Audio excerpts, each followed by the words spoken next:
तो मैं एक शेर पेश कर रही हूँ अपना।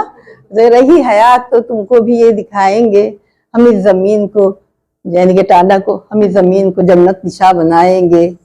ये जर्द पत्ते, ये शाखें, ये फूल मुरझाए, खुदा ने चाहा तो इसको हरा बनाएंगे, इसको हरा बनाएंगे। आप एक राइटर और पोएट होने के साथ साथ एक टीचर भी रह चुकी हैं, तो फिर ये पॉलिटिक्स में आना कैसे हुआ और कब आई आप? हेडलाइन का पहले मैं शुक्रिया अदा करूंगी, और बहुत शुक्रिया आप लोगों का। एक्चुअली पॉलिटिक्स, और ये हम कहते हैं कि पॉलिटिक्स हर जगह है, in each and every field. हम किसी चीज को अलग नहीं कर सकते, क्योंकि ये हमारी राजनीति है, राज्य से संबंधित ही तो हम लोग से मुताल्लिक है, हर नागरिक से, क्योंकि हम शहरी हैं, जैसे हम हिंदुस्तान में रहते हैं, तो politics is part of our life. जहां तक ताल्लुक मेरा टीचर का है, टीचिंग का है, मैंने प्रोफेशनली मैं एमएड हूँ, और मैंने केंद्रीय विद्यालय में पढ़ाया। 10 साल मैंने वहाँ अपनी सेवाएं दी हैं। और पोएट्री मैं बचपन से हूँ। I study from 9th class. जब मैं 9वीं में थी तो मैंने धीरे धीरे लिखना शुरू किया, जैसे करते हैं लोग, और तब इसको वादा नहीं किया, मतलब डिस्क्लोज नहीं किया। लेकिन क्योंकि हमारे अब्बा भी शायर थे, अल्लामा शायर थे, मेरे भाई वगैरह भी शायर थे, तो धीरे धीरे वो डेवलप होता गया, और अल्हम्दुलिल्लाह मुशायरे वगैरह में जाने लगी। लेकिन ये शौक मेरे शादी के बाद उभरा। शौक क्या कहिए, मैं समाज सेवा हमेशा करती थी, लेकिन जब मैं शादी होकर आई तो मेरे हस्बैंड का ये समझिए ख्वाब था कि मैं पॉलिटिक्स में आऊं, और जब मैं सेवा करती ही हूँ तो क्यों ना पॉलिटिकल करियर को अपनाऊं।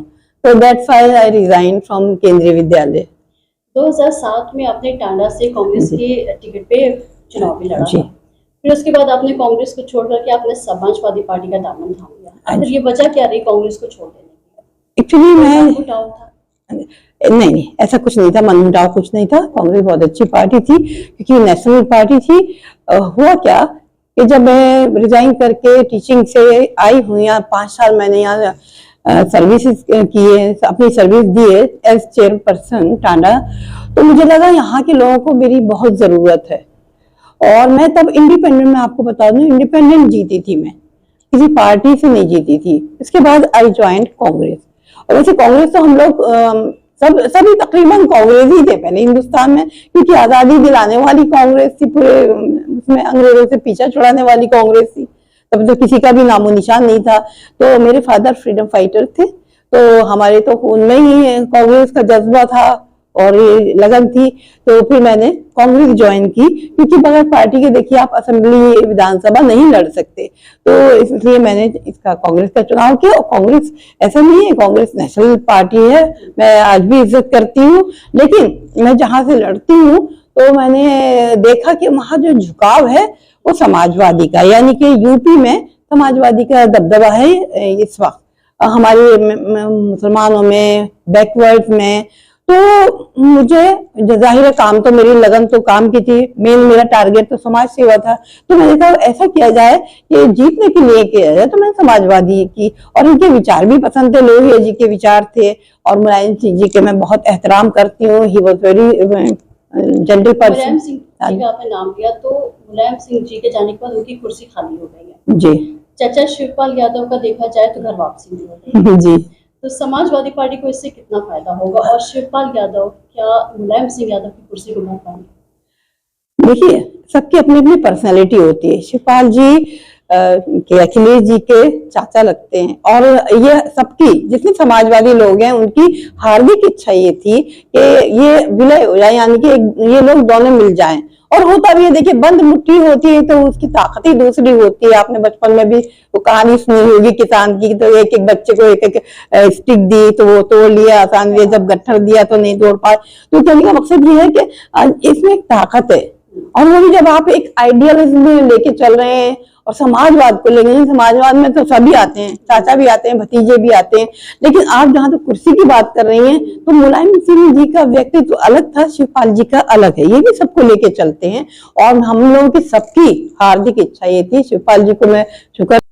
मुस्लिम माइनॉरिटीज और मुस्लिम पसमानदा समाज जो है, दोनों को अलग अलग करके क्यों देखा जा रहा है? क्या दोनों का अपलिफ्टमेंट एक साथ नहीं होना चाहिए? आप देख रहे होंगे कि बीजेपी जो है वो पसमानदा समाज को लुभाने की कोशिश कर देखिए, मुसलमानों का तो ये है कि इस्लाम ही कहता है एक ही सफ में खड़े हो गए महमूद और अयाज, ना कोई बंदा रहा ना कोई बंदा नमाज, एक ही सफ में चाहे राजा हो या रंग हो सब एक ही साथ। तो हम लोग भी तो कोई अलग नहीं है, ये तो पॉलिटिकल एक स्टंट बाजी समझ लीजिए कि आप पसमानदा को माइनॉरिटी को क्यों, ये you can't differ this thing, ये तो एक ही चीज है। मुसलमान, हाँ ये है कि उसकी उंगली पकड़नी पड़ेगी जो आर्थिक और सामाजिक रूप से दूर है, तो उसकी उंगली पकड़ा के उसको उसका अपलिफ्टमेंट किया जाएगा। रामपुर की सीट जी। ये बीजेपी लेकर के गई है, जबकि वो मुस्लिम बाहुल इलाका भी तो कहा जाता है। फिर वहां पे ऐसा क्या रहा? समाजवादी पार्टी किस चीज में वहां पे पीछे रह गई? समाजवादी पार्टी तो पीछे नहीं रही, लेकिन कुछ ऐसी वजूहात होती है, ये तो मैं गहराई से इसलिए नहीं जा सकती क्योंकि मैं तो रामपुर गई नहीं हूँ, लेकिन जो सुनने में आया है वहां पे जो कार्यकर्ता थे और जो जनरल पब्लिक थी, जो वोटर थे, उनके सबको प्रताड़ित किया गया, तो वोटिंग कम हुई है, परसेंटेज ऑफ वोट कम डले हैं। नंबर एक तो ये, और फिर may be some internal reason that I do. अभी जो विधानसभा चुनाव गुजरे हैं उसमें भी ये बात समाजवादी पार्टी ने ही कही कि बहुत सारे आपके वोटर्स ऐसे रहे जिनका वोटर लिस्ट में नाम है। तो आप लोग पहले से ही क्यों नहीं इस बातों का ध्यान रखते हैं कि आपके वोटर्स वोट डाल पाएंगे कि नहीं डाल पाएंगे, कि वोटर लिस्ट में नाम है कि नहीं है? बाद में शिकायतें की जाती है कि ऐसा हुआ वैसा हुआ, वो रात में वहां बैठ करके धरना देते हैं कि कोई ईवीएम ना हैक कर ले, कोई ना लूट के ले जाए। तो फिर ऐसा बाद में क्यों होता है? शुरू में क्यों नहीं इलेक्शन से पहले इस हर चीज का ध्यान रखा जाए? बाद में इल्जाम तराशी करने से कोई फायदा तो नहीं। बिल्कुल सही कहा आपने, क्योंकि ना देखिए, ये हम लोगों की हर सिटीजन, हर नागरिक की एक कर्तव्य है कि वो अपनी फैमिली, अपने पड़ोस, अपने दोस्त अहबाब सबके एकदम एक्यूरेट ये होना चाहिए कि किसका कटा है, किसका इसको ऐड करना है, किसका ज्यादा मतलब करना है। तो ये गलती हमारी है, हमारी पार्टी को भी ये चाहिए कि अलर्ट रहे। आपने सुना भी होगा क्योंकि समाजवादी पार्टी ने शिकायत तो आप ही की तरफ से आई थी कि ज्यादातर वोट्स उन्हीं के कटे थे, तो क्या ऐसा नहीं लग रहा है कहीं ना कहीं एक लूप रह गया? बिल्कुल, वो तो है भाई, ये तो वादे है कि मुस्लिम परसेंटेज वहां ज्यादा थी, बहुमत से थी, और कुछ ना कुछ तो हुआ है, कुछ तो कमियां रही हैं। टांडा में सबसे ज्यादा जो पसमानदा समाज है उसकी जो मुख्य समस्या है वो है? हमारी देखिए मुख्य समस्या ये है कि हम लोग पावर लूम से जुड़े हुए हैं, ज्यादातर लोग पावर लूम चलाते हैं और उसका डायरेक्ट जो है ताल्लुक बिजली से है, और बिजली में बकायादार बहुत है, और जो बकायादार है वो उनके ऊपर आरसी आती है, जेल जाते हैं बेचारे, और वो इतना अफोर्ड भी नहीं कर सकते, तो उसके लिए बेचारे बहुत परेशान रहते। तो उस जमाने में जो चेयरमैन थे इफ्तिखार अंसारी साहब, उन्होंने लोगों को गुमराह किया अपनी नेतागिरी चमकाने को कि नहीं हम माफ करवा देंगे, मत दीजिए, बिल मत भरिए बिजली का। तो ये तो कहीं कि वो कॉमन सेंस की बात नहीं है, तो चाहे कम से कम लोग करते, कम से कम उनकी इज्जत रह जाती है, वो बेचारे मासूम लोग, मजदूर तबका वो जेल गया। दूसरी बात जो है टैक्सेस की हम बताएं, जो मेन प्रॉब्लम है, बिजली मिलनी चाहिए, वहां सुकून है, वहां हिंदू मुस्लिम बड़ा सामंजस्य है, बड़े आराम से रहते हैं, और जो ये बिजली और पानी की जो है टैक्सेस है वही उसी जमाने में इन लोगों ने क्या किया, टैक्सेस भी वहां पे लागू कर दिए गए।